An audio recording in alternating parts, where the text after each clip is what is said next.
So the first tool that we have to apply to ourselves to develop ourselves and reach our potential is education, and that education has to result in wisdom. The second one that al-Raghib al-Isfahani mentions is restraint. And what restraint is supposed to lead to, it's supposed to generate the capacity to be generous, right? Because if you don't have any restraint in the things that you consume or the things that you enjoy from this world, you're going to find it very, very hard to be generous. There's actually a funny story, a kind of embarrassing one. When I was in Medina, I had somebody visit me, and somebody and their father. And so we were students. We were very, I don't want to say poor, but like finances were always very, very tight. And so we're used to eating like for very, very cheap. Like, you know, some of our meals we would have at the Prophet's Masjid, and then other things we would use like 1 or 2 riyals. And so because I had guests, I was like, okay, I'm going to take them out to a nicer place. I can't just, you know, serve them the tamiz and and food that I eat every day. Like, I'm going to take them to a nicer place. So I took them to a nicer place, and that whole day, like, I kind of justified it in my head because it's like, okay, I'll just skip eating, right? So I'll save up some money and whatever, and then this will be like my meal for the day, and I'll be good. So when the time comes and we're at this restaurant, we get all this food, and I'm so hungry that I just start going in.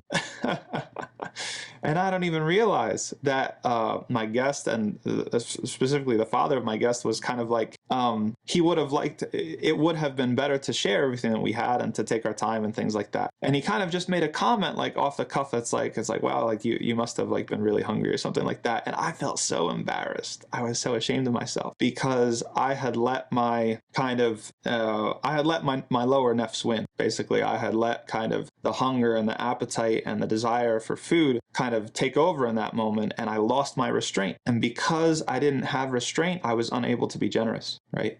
If you have an attachment to something or you desire something too much, you're not going to be able to give it freely, right? Which is why, you know, the al-Raghib al-Isfahani is trying to drive this home, is that if you're able to exercise restraint, eat little, sleep little, talk little, then you're much more able to freely give from those things to other people. And there's a beautiful hadith of the Prophet ﷺ that summarizes this. He says, "Izhad fi dunya yuhibbukallah wazhad fima inda nas yuhibbukan nas." Is that if you restrain yourself or you exercise restraint in this world, the things of this world, Allah is going to love you. And if you exercise restraint from that which belongs to other people, then they're going to love you too, right? It's just a natural thing. So training yourself upon restraint is supposed to develop the capacity to give. You look at other people, and you look at, for example, Surah Al-Hashr in the Quran, and many people know the story of Surah Al-Hashr in the Quran, where there's some companions, and they, there's many stories in Surah Al-Hashr, but one of them is there's companions that they invite somebody to their home, and they have nothing to eat, or they have like one little, a tiny bit of food to eat, and instead of giving it to their kids, they kind of trick their kids into falling asleep, and they give it to their guests, and they go hungry that night. And the Prophet ﷺ was very, very happy by this action. What makes someone able to do that, right? It's a capacity to be developed. It's not just that someone's born that way.